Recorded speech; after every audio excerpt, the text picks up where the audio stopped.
You've dreamed about the perfect house, a place to call your own, and a place to not only stretch out, but to grow. Auto Owners protects your house because to you, it's home. That's simple human sense.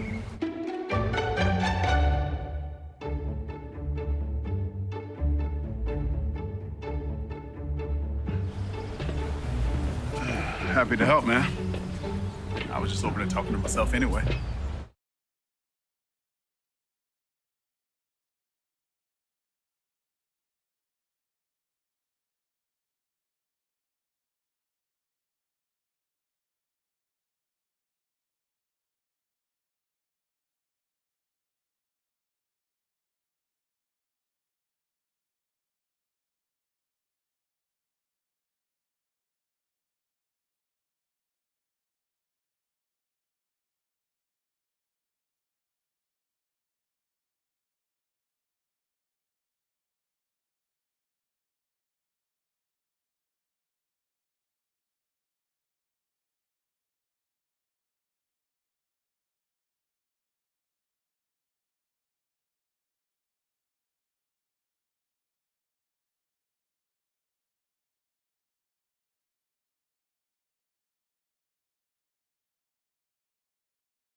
Well, good afternoon. I want to welcome you to this week's edition of the Red Raider Coaches Show. My name is Brent Johnson, along with head coach Mark Wilson of the Bacon County Red Raider varsity football team. Coach, glad to have you again here this week, as always. Well, thank you, and thank you for doing this. Well, I appreciate that. We try to do our best to market our program and programs as BCTV, Red Raider Broadcasting, as we call it, try to showcase everything, specifically varsity, but with some additional cameras and stuff, I'm able to, like this afternoon, we'll be able to broadcast JV football. We did middle school yesterday. So we try to do what we can for these kids in our community, so I do appreciate it. We were talking just a moment ago, these short weeks, we had a holiday. Well, you didn't have a holiday. I think y'all had practice on Monday, but we were off on Monday. But these 4-day weeks as teachers, it sometimes feels like 6 days. Yeah, exactly. It comes quick. It does come quick, and again, it just seems like it takes a little bit longer to get to that next weekend. Right. I want to start off by thanking our meal sponsors from last week, and every week we always stress how important that is for our kids to have a good nutrition. And it's not just about, these are folks that feed our kids on Fridays, but there's a lot of work that goes into the rest of the week, as you mentioned before, as our lunchroom ladies pitch in and help make sandwiches, and the hospital system provides some protein drinks and those types of things as well. So we're thankful for those. But the breakfast, which we started back this year, these last 2 years with COVID issues, the kids were staying here on campus for breakfast. They're now traveling back to the First Baptist Social Hall, which is a unique experience for them to get outside the school, and the coaching staff, where you walk in and, man, these guys are just taking care of you, aren't they? No doubt. It's great. Kids love it, and it's a great time of, getting together, getting nutrition, but good fellowship too, and getting the guys' mind ready for the ball game. That's right. And this week's sponsor for that is Medicine Cabinet. We want to thank them very much, and I've seen their name on a lot of things this year already, so we're very appreciative of their sponsorship. The pregame meal, which is about 3:15, 3:30, the guys will eat just after school. The First Church of the Nazarene, and that's Brother Taylor there, and we want to thank him for being a part of that as well. And that's another opportunity for the guys to fellowship with some people, some folks that they don't always get to see. No doubt. They come in and, the churches bring their youth pastor, you or the pastor, and give us a word before. And it's been very good word of inspiration for us, and kids have really enjoyed it. But it's time, like you say, to get together and focus on the game, and we like to keep them here. Yes. Don't let them go off campus and things like that. So, all those little things, and the people that donated, that's a big help to us. Well, let me ask you this: what's the schedule like after you eat? What happens leads up to? Yeah, we usually we go, and after we eat, give them a little break, go to the bathroom, and then we do a walkthrough before each game to make sure mentally we do it and walk through things, and then we dress and tape and get the kids ready to go there, and the trainer tape them and things like that, and then still hydrating and making sure they're doing that as they go. And then, about 6:05 we do a little partner stretching and things like that, and then about 6:15 we're out on the field. That's right. So it's on there. That's right. And then the post-game meal, which is also important. These guys, they've done all this, and hadn't eaten since 3:30. They've done all the pregame stuff. They played the game, and now it's 10:30, 11 o'clock at night, and they need a little nourishment there too. And we want to thank Brown's Landscaping for providing that meal, so these guys can take it home, or do they hang around, or they can take it with them? They can take it with them. Okay. We get them there, and they take a plate out. Some of them eat there. Some of them, some of them take it with them, but. A lot of people think you just show up and the game's over when you leave, but we're there till 2 or 3 hours after, either cleaning clothes, washing clothes, feeding the kids, and doing. My coaches do a great job of that. So, and that's another part of the unseen things that a coaching staff does, and a lot of unseen things. Oh, yeah. People in the community only see them on the sidelines for about 2.5 hours. That's right. But they don't see them during the week in the hallways and in the classrooms, and the great job they do in there. And again, we got a young staff, which I think is very unique. We got a seasoned coach, there you go. Head coach, but we got some very excited, and you can tell on the sidelines how they their enthusiasm, and I think that rubs off on the kids, and that's going to be a real big plus moving forward. The next thing I want to touch on, Coach, is something that we've become very proud of the last couple of years. I'm not even going to mention the names of the 3 to 5 people that, because I'll miss somebody, that had a dream and a passion to start recognizing specifically football players of Bacon County High School, to create something called, we've heard of a Hall of Fame. A lot of communities, and you see it on a state level, a national level, and at all different sporting types as well. But they decided on this Wall of Fame, and if you drive by the front of the stadium, you'll see this Wall of Fame where they've started putting these plaques and engraving these gentlemen's names to give them recognition for the sacrifices as student athletes that they made at Bacon County High School. As a whole, Bacon County has not seen a lot of success over the years or over the decades. When you're looking at playoffs and playoff wins and those types of things, but that hasn't hampered the fact that we've had some really good ball players over the years and fine men that have gone on to do really good things in our community and throughout the state and the country, to be honest with you. So again, we want to recognize these guys, and this year's and what they decided to do is to go back several decades, the 50s, 60s, 70s, 80s, 90s, and then the 2000s, the double zeros, and then this year they crept into the tens, the 2010s, which is one that I'm sort of partial to, because that's when I started teaching right at the end of the in 08. That 08-09 season is when I started teaching at the high school, so that's when I really became really involved. But let's go ahead and mention the 1950s, and this would be the late Carly Coley. I'll be honest with you, I don't have the thing here in front of me any of these accolades, so I'm going to call. There's a couple of them the things that I do know I'll mention, but Mr. Carly Coley, he's a name. Coley Electric and Plumbing Supply right here in town. He's also, I think, well known for the look that he had as an older gentleman. He had the white beard. He looked a lot like Ernest Hemingway. And I think he may have won a contest down in South Florida, the Keys somewhere. But Miss Lisa will have to verify that for me. But he looked a lot like Ernest Hemingway, the author. In the 1960s, Larry Jones, Mr. Jones, and then the 70s, Mr. Marty Metters. And he was known for Mr. Marty he was a big dude. Okay, he's a big man now. He was a big man when he played football, but he was our kicker. He was the field goal kicker, and he held the record up until just about 5 years ago of a 49-yard field goal for Bacon County. He did that in 1979 here. I was able to see that 49-yard field goal, and he was one of those straight on kickers. Right. But that was pretty remarkable. But just a few years ago, a young man by the name of Ronaldo Juarez, he kicked a 50, and he did it against Jeff Davis, and he broke that record. Which I think all records are meant to be broken. I know Mr. Marty well enough to know that I know he was very proud of that for him being able to do that. 1980s, we see Mr. Willie Wooten will be recognized. The 1990s was James Cook.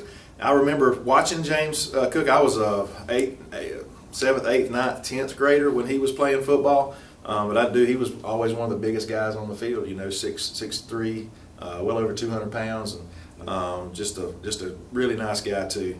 In the 2000s, the early 2000s, we had a young man by the name of Osric Robinson. He was a phenomenal athlete that played for Bacon County. Went on to play a little ball after high school as well. And then finally, in the 2010s, and again, it's a little more near and dear to my heart because I got to know this group very well. Matt Thrift. He played in 2010, 11, 11, and 12 seasons. He was our option quarterback and free safety. And if I'm not mistaken, I know for a fact his senior year, but if I'm not mistaken, I think his junior and senior year, he was the offensive and defensive player of the year for No Bacon doubt. County. I can remember him well. I think I was at Bryan when he's a good quarterback. He was hardly ever No doubt. come off the field. Yeah, And it's nice that again they're recognizing now in the 10s, but him being the first one I think is the right deal. So, what's your thoughts on? Well, you know, I think anything you can do to recognize greats of the past or people that's built the program. I mean, you know, I really tell our guys, you know, we got to be thankful for where we're from and who came before us. You know, and when we go out on the field, we got to, you know, give all we have for them because they're the ones that built it to where it is, and you know, we just got to try to continue the legacy and build it from there. And I think it's a great thing for the community and a great thing for the program to do that. I think you always got to look back at your foundation and the people that's built things to grow. You know, I think if you forget that and go on, that's not real good. And we're proud of that. I think it's a great idea, a great thing for the community and for our program, and we take a special place for that. Well, we look forward tomorrow night to recognizing these guys and their families, you know, during this process. And you mentioned a moment ago, we say there's no I in team, but it does give these guys an opportunity to look at and maybe strive to be a part of that at some point in time. You know, it's okay to set individual goals to achieve, whether it's tackles or yardage or touchdown passes or this or that or the other. You know, absolutely no reason not to want kids to challenge themselves to get to that level. So who knows, maybe 10, 15, 20, 30 years from now they could be coming back, being recognized. That'd be great. Would be great. Mm-hmm. Would be great. Well, Coach, let's just roll right on into last week. We went and faced a pretty tough Berrien County team. You know, when I saw them at warm up, there were some good-looking kids. They always have some good-looking kids. Yeah. But the biggest thing, as I saw on that south end zone, is all those senior posters they had. Yeah. Boy, they had 17. They were, you know, they did. I don't know if all of them were on the field, but I do know that they seemed like a very experienced team. They were, and you know, like I said last week, their coach has been there a little while, and you can tell they know the scheme and know what they're doing until they've been in the weight room. I mean, you know, physically, they were just physically better than we were right now as far as physical wise in the line of scrimmages. If you watch the film and see if you're at the game, you know, it was that way. And they had good skill kids too, and they were physical. Yeah. So you know, they play a physical brand of football, but that experience really pays off for you, you know. And I think most of those 17, if I was looking at the thing before the game, most of them were big contributors for them. Yeah. Yeah, well, and we've talked about it, and you know, I guess at some point, you know, when we keep saying our team is young, and that is the absolute truth. No doubt. And they need more experience, you know, and that's not an excuse that we're using when we, you know, lose a ball game or something. You know, they're gaining that experience every play, every game. But you could tell if you've been around football, you can tell the difference in the you know, there's maturity level of the kids themselves physically, as well as, like you said, the system that they've been in for some time. Now, what I was pleased with is, you know, we were still able to move the ball quite a bit from the 20 to the 20. That's right. We had difficulties inside the red zone. But tell us some of the positive things that you saw. Well, you know, like you said, we came out and were able to make some adjustments, and the kids did well. Offensively, we started moving the ball. I thought our kids, you know, you play with a young group, you go up against somebody real physical, you could sort of back down. But our kids really, you know, stepped up and kept working and tried to find things that work. And you know, we're still trying to learn the kids still trying to learn us. The coaches are still, you know, young, trying to, you know, do that. So all of it's a process. But I was real proud of the way we, you know, got out. I think on offense we started 5 sophomores, so you know, like I say, young is young. You know, you take a 16-year-old up against a 18, 19. I always tell our coaches and people that between your sophomore and junior year, there's something that seems to click. I don't know what it is, but you get a little stronger, you get a little experience, and that's you should see the biggest gains right there. So. But we were able to do some things and able to do some adjustments in the game. We got on the goal line, we're still making those young mistakes, then they bring their bigger boys in. Yeah. And we tried to spread it out and just missed a few things, you know, to do that. But one of the first plays of the game, it was a fingertip. You know, we exactly. missed a few plays, just a few inches of first ball game of the year. We missed 2 or 3. Yeah. Second game, same way.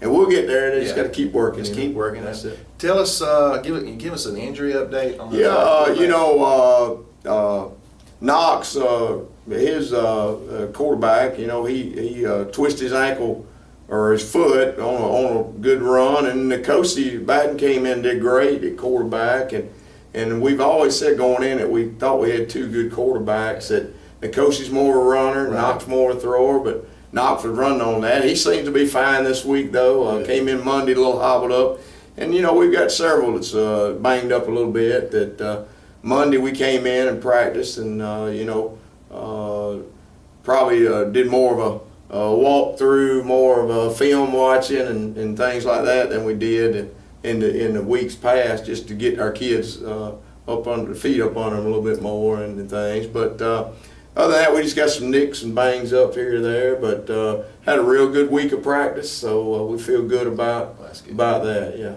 Well, anytime you come off of a lost period, you know, you have to. I feel like as a coaching staff, you have to wonder how the kids are going to respond and how they react. So here we had some good practices, and again, that comes from these younger kids. That could be a good thing too. You know, that their attitude is still can remain positive. And we talked last week in last week's show about, and I got a couple comments. They were real glad we talked about it. You know, kids don't see moral victories. You know, they see that scoreboard and we lost or we won. And but when we see improvement on Friday night, we see it. You see it during the practice week. You know, that's what we're looking for. It is, and we tell our kids, and we talked about it this week, about integrity and character. You know, character's revealed when things ain't going right. You know, everybody's good when everybody jumps on board you winning, or everybody jumps on board when things are going right. But your integrity and your character's revealed in that, and we're starting to see, you know, our kids, and they've got good character and good integrity. That hey, we're gonna go out there and work hard, try to get better. And things ain't always gonna go right, but we got to keep working and keep believing in the process and what we're doing. Well, that's life skills. I mean, that's what football and most sports are about. Those of you out in the audience that have participated, even in my classroom in the past couple of weeks, I've really reiterated that you can do all the right things, Coach. You can do everything during the week like you planned, and then on Friday night, or you go to that job interview, or you take that test and you still aren't able to be as successful as you hope to be, and you got to take that and again to and be able to keep moving forward. That's right. Like I said, even when you do the right things, it doesn't always turn out exactly like you want to. No doubt. And it just builds character. You got to keep plugging along, and again, that's in sports, that's in life, that's in wherever. Well, this week we got a big home game. We're coming back. We've already mentioned this is our Wall of Fame game. That, by the way, it will be prior to the game starting. I want to say 7 p.m. I know it's before the game. That's usually about right. It takes about 10 or 15 minutes for the ceremony. So come out a little bit earlier to witness and be a part of that program. But we're hosting Atkinson County, ATCO. And tell us a little bit about what we can expect from ATCO. Yeah, ATCO, they struggled a little bit early, but they had a big win last week against Telfair. Telfair probably had a real great team, and but ATCO came out last week. They're going to be physical. They're going to be. They got a big old fullback, about 250 pounds, 240. They run a wing T, which I don't know if our boys have seen it too much, and not people ask them. I said, "You see the wing T on Saturday or Sunday?" No, nobody runs it anymore except in high school. So, that they do a good job in it, and they play real physical. Their defense. They run a 3-4, 4-2-5 kind of deal, and they pin their ears back and try to get after it. So we're gonna have our hands full. They're gonna come in with a lot of confidence, getting a good big win, and we'll have our hands full. But we look forward to the challenge. Well, what can we expect? Anything? I know that Cozy, prior to the season, you had a package for him, I'm sure, for different situations. Or, the fact that he came in and showed some success, will we possibly see him a little bit more? We're probably going to play him about even. I'll be honest with you. We try to do package. He plays defense too, so that he got wore out a little bit toward the end of the game, and so we try to play both to do that. Knox was actually playing real well when he went out, and so we were moving the ball, and then the coach just gives us a little, a little bit more option package, that we can run with him, and so we're gonna have both ready to go, and we'll go out there and whatever's. Be honest with you, get in the game, and some things might work better than others. So we try to the first half see what sort of might work and what might not. Try to get into a lot of things to try to figure out what they're doing. Now the rain's moving in, I hear, so it may be an old slobber knocker to get in there and go, but whatever it is, we've prepared for both. So. And that's something else. Like I said, the rain's supposed to start this evening actually, and kind of trickle through the night, and then pick back up in the morning about 8. And it's like 60 to 80% all day tomorrow. Hopefully there's no thunderstorms. Exactly, and maybe right. we'll be able to get it in on time, or get it in, period. But that is always a risk that you take. But Cozy being a senior, he brings a lot of experience.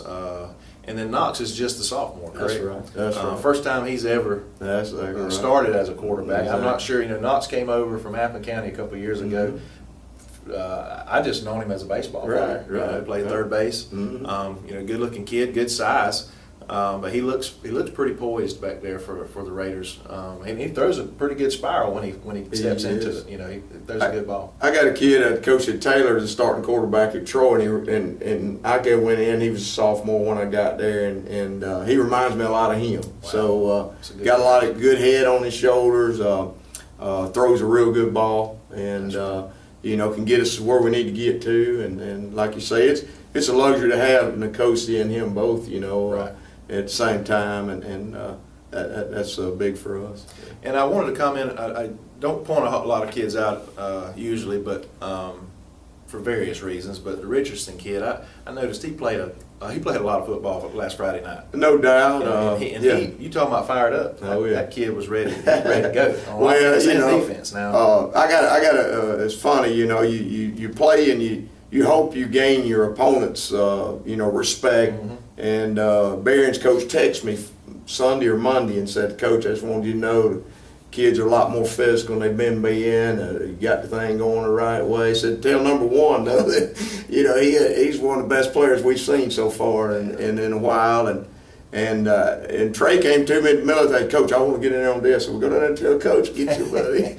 So right. He got on in and I think the first series he went in, made 5 tackles. So but he's been a good player. He's worked hard in the weight room.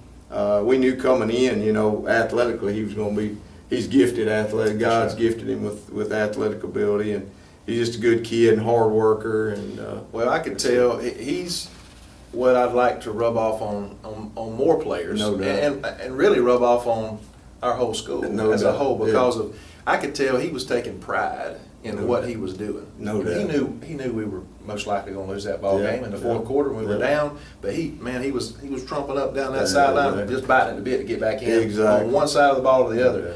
I think again, just pride, playing as a Red Raider and not wanting to quit, not wanting to give up, and that was just real fun to see. It was. It's again, that's a testament not only to the kid. But again, I think this coaching staff, they want to play for you, and they'll continue to do that as a whole, and that's what we're excited about. Well, yeah, we are too, and like you say, I failed to mention in the game, Mike Quavius O'Neal on defense. Man, he had like 15, 16 tackles, and one series we got down there and we didn't score, put it in. Usually we gave him the ball back down on their end, and usually when you don't score, it gives a little lull, and you worry about them taking it and driving it down. They had the series before on us, and he just took over. I mean, he made like 2 or 3 sacks and things like that. Number 5, is that correct? Mike Quavius? Mike Quavius, number 3. Sorry. Number 3. He changed his number. I think last year was 88. Okay. So that's this right. year's 3. Right. But he is, I tell you what, he played a phenomenal game, and he gets them going on the defensive side. And he's a defensive end. He is, yeah. That's exactly right. And he's that size where he could back up, play a little. He could, and we really play him. He's really an outside linebacker for us. Comes down, a tight end comes up, he comes down, and he'll be a big part this week because you know they like to run that off tackle on that wing T does, and so and he's a fine young man too. he is, He's no a good doubt kid. about it, no doubt about it. Well, Coach, again, thank you for joining us and giving us your insight on all of these things we've talked about. Folks, I want to encourage you. I know, the weather's not looking great. We want you to come out, though, as always, and support these young men. Again, recognizing these Wall of Fame inductees. We know the weather may not be ideal, kind of like the last home game or last, we had, but we still want you to come give it a try. We will be broadcasting live just in case. We want that to always be your second option, especially for home games, for you to come out and again support Raider Nation. So thank you for joining us today for this week's edition on the Red Raider Coaches Show. Again, my name is Brent Johnson along with head coach Mark Wilson.